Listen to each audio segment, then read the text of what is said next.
नमस्कार, आपका host and दोस्त ए आर मिश्रा और आप ये हमारे साथ देखना शुरू कर चुके हैं थिंग्स अप टीवी। तो आज मैं महाराष्ट्र की धरती से और मैं आप लोगों को बताना चाहूँगा कि आज पापड़खंडी तालाब जो है यहाँ पे सामने अगर हम बात करेंगे तो हमारे सामने की जो है वहाँ पे बरमुंडा देवी जो है यहाँ पे वो भी हैं और नियर बाय मैं बात करूँ तो जीवदानी मंदिर है यहाँ पे और यहाँ पे एक डैम है।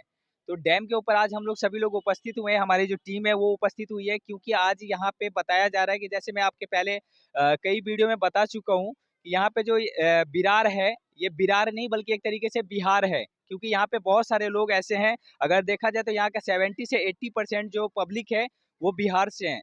तो आज मैं उन लोगों से भी बातचीत करना चाहूँगा यहाँ पे कि आज एक खास करके जिस मुद्दे को लेकर के हम आज बिहार के अगर बात करें तो बिहार की मुद्दा है और यहाँ पे बिरार के में हम लोग आए हैं यहाँ पे, जैसे कि आप हमारे कैमरामैन के सहयोगी के साथ में देख रहे होंगे कि ये जो यहाँ पे डैम है तो पापड़खंडी डैम जिस तरीके से बताया जाता है, तो यहाँ पे कुछ जो पब्लिक है हम उन लोगों से भी बातचीत करने की कोशिश करेंगे कि बिहार जो एक तरीके से जातीय जनगणना करवाया गया है, तो जातीय जनगणना में जो यहाँ के लोग हैं या पब्लिक है उनका क्या बेनिफिट है। तो यहाँ पे जो लोग उपस्थित हैं हम उन लोगों से इस चीज़ के बारे में राय जानना चाहेंगे।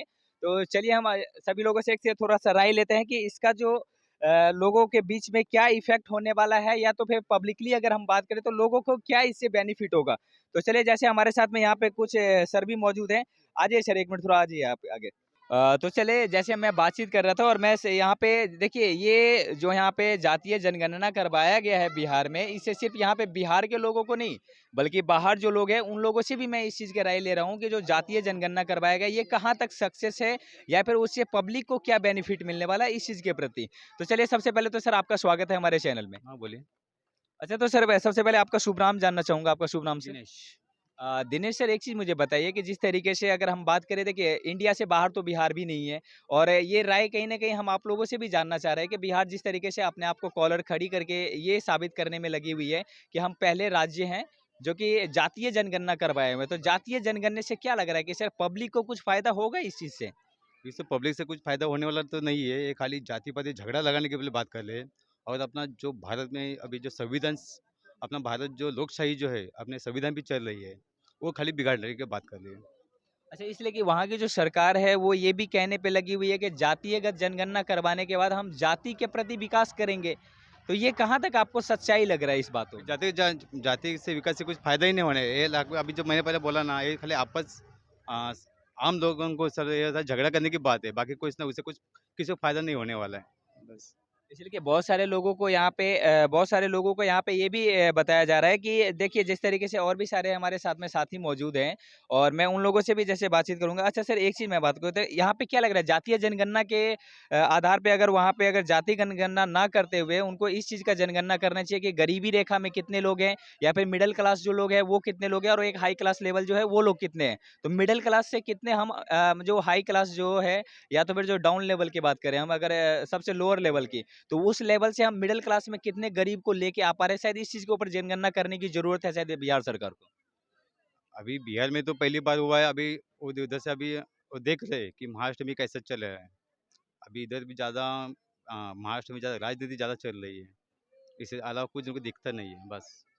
तो उनको क्या लग रहा है कि सर इस चीज़ के प्रति रोज़गार के ऊपर उनको ध्यान देना चाहिए, इसलिए कि रोज़गार अगर शायद आज बिहार में होता तो यहाँ पे अगर हम बात करें तो यहाँ से 70 से 80% ऑलरेडी बिहार के पर्सन है।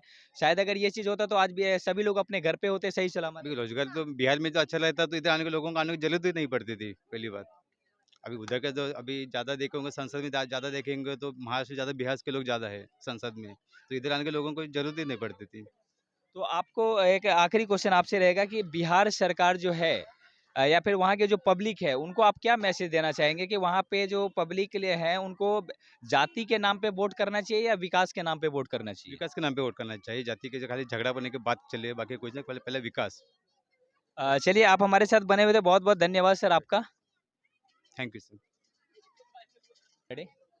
अच्छा तो चलिए जैसे हमारे साथ में भाई यहाँ पे मौजूद हैं और मैं चलिएगा एक बार थोड़ा सा मैं सर से भी बातचीत करना चाहूँगा कि अच्छा एक चीज़ बताइए कि जैसे आप देख रहे हैं कि युवा चेहरा है और खास करके अगर बिहार से आज ये बिरार में आ चुके हैं। जी हाँ, आप सही सुन रहे हैं, बिहार बिरार से अभी जो इनका बिहार था, वो अभी इनका जो कर्मस्थली अगर बोल सकते हैं या फिर जहाँ पे ये प्रेज़ेंट टाइम में है, वो विरार में आ चुके हैं।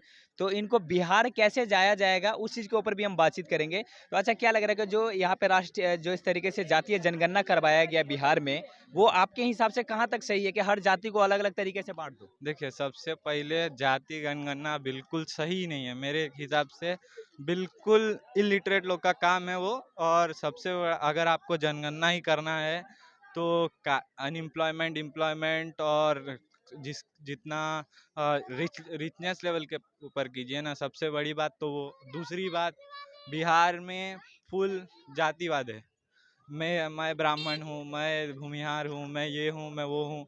और ऊपर से हर किसी का अपना अपना है, ये यादव है, ये कृष्ण पक्ष वाले। Everything everything is total waste. No employment, no nothing, no development. Each and every district in Bihar is totally, the literacy rate in India is third class in Bihar. लेकिन एक चीज़ मैं चाहूँगा कि सर एक चीज़ बताइए कि वो धरती जहाँ की सबसे बड़े विद्वान निकलते हैं, जहाँ से सबसे बड़े साइंटिस्ट निकलते हैं, आज अगर हम बात करें चंद्रयान 3 में भी आज बिहार के लोगों का बहुत बड़ा योगदान है। जिसमें अगर सॉफ्ट लैंडिंग की बात हो या फिर लॉन्चिंग की बात हो तो हर चीज़ में। लेकिन आज वहाँ का जो ज़ोन है उसको एक लेबर ज़ोन बना के रख दिया गया है और जैसे आपने बताया कि जाति में बँटना, तो वो जाति में क्या लग रहा है कि वहाँ के जो पब्लिक है उनको इस चीज़ के प्रति जागरूक होना चाहिए लोगों को? देखिए, सबसे पहली बात, बिहार के लोगों में स्किल्स की कमी बिल्कुल नहीं होती। मेन है यही कि क्या बोलते, वो अपनी जात वाले की या फिर हम लोग से नीचे है या जो ऊपर है, वो लोग की नहीं सोचते। वो लोग का यूनिटी नहीं सोचते। वो लोग सोचते हैं मी एंड सिंगल। मेरा विकास हो और किसी का हो ना हो, उससे मतलब नहीं है। सबसे मेन मेंटेलिटी बिहार के लोगों की यही है। मैं खुद बिहार से हूँ।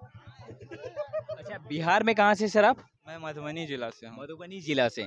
अच्छा तो एक चीज़ मैं जानना चाह रहा था और आपके कि इसलिए कि जिस तरीके से अभी बिहार की अगर मैं बात करूँ जातीय जनगणना उन्होंने करवा दिया और आप अभी बता रहे थे कि लोगों के मन में ये चल रहा है कि हम ब्राह्मण, हम हिंदू, हम राजपूत, हम माने जो कुछ भी ऐसा जो यादव इस तरीके से चल रहा है सभी लोगों के। तो सरकार भी तो उसी को बढ़ाने की कोशिश कर रही है, उसी को बढ़ावा दे रही है। तो सरकार के बारे में क्या रहेगा आपका? सरकार को क्या है, उनका वोट बैंक मिल रहा है, उनको वोट मिल रहा है, उनको सत्ता मिल रही है, वो अपना सत्ता का सुख भोग रहे हैं।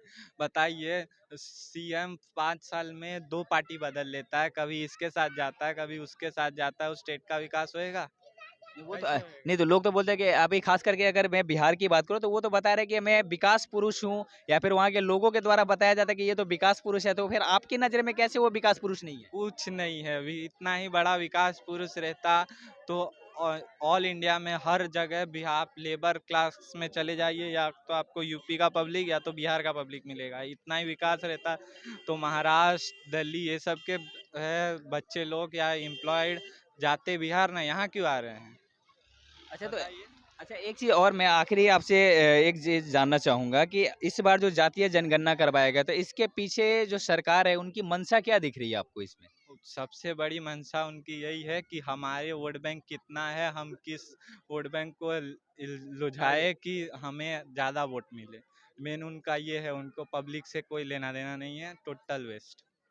एक चीज़ और जानकारी के लिए बता दूँ कि एक तरफ वो हिंदू को यहाँ पे 83% नहीं दिखा करके वो डायरेक्ट दिखा देते मुस्लिम 17% है और बाकी को जो 83% है उसको वो हर जगह उन्होंने डिवाइड कर दिया कि सबसे बड़ी 3 ये। सबसे बड़ी इंडिया का ये है कि क्या बोलते हैं, इंडिया में माइनॉरिटी प्रायोरिटी है। वो अदर कंट्रीज में आप जाइए तो मेजोरिटी जो है उसकी प्रायोरिटी सबसे फर्स्ट है। चीन चले जाइए, लंदन चले जाइए, अमेरिका चले जाइए, यहाँ मेजोरिटी जो है वो है। इंडिया में मेन है minority, Muslim, other caste and everything. सबसे मेन इंडियन के डेवलपमेंट में लो का कारण सबसे मेन यही है। अब सब लोग दूसरे कास्ट, दूसरे मुस्लिम, सिख, ईसाई, ये लोग के पीछे। मेन जो मेजर है, 108 करोड़ हिंदू है इंडिया में। क्या हुआ, क्या मिला? हाँ, मैं कुछ नहीं। वहाँ तो उदयनिधि स्टालिन जी बोलते हैं कि ये तो डेंगू मलेरिया है, इनको खत्म कर दिया जाए। हाँ हाँ, तो उनको भी खत्म, वो भी तो हिंदू है, उनको भी खत्म कर दो। इसलिए कि वो सनातनी के प्रति इन्होंने इस तरीके से बयान दिया था। खैर अभी मैं उस मुद्दे के ऊपर बात नहीं करूंगा। तो मैं चाहूँगा कि अभी जिस तरीके से आप एक युवा हैं और बिहार के जो लड़के हैं या फिर बिहार के जितने भी मतदाता हैं, उनको आप क्या इस मीडिया के माध्यम से संदेश देना चाहेंगे कि जातिवाद के ऊपर वोट करना चाहिए उनको या फिर विकास के माध्यम? जो डेवलपमेंट की बात सिर्फ बात ना करे, जो डेवलपमेंट करे, प्रॉमिस करे कि हाँ हम डेवलपमेंट करेंगे, ये करेंगे, वो करेंगे, उन्हें वोट दीजिए। और उससे ज़्यादा कुछ नहीं, और मेरे हिसाब से और कोई टॉपिक होना ही नहीं चाहिए। चलिए हमारे साथ जैसे जुड़े हुए थे भाई और मैं और भी जो साथ में हमारे पब्लिक हैं तो मैं उन लोगों से भी बातचीत करने की कोशिश करूंगा जो कि लगातार हमारे साथ बने हुए हैं। चलिए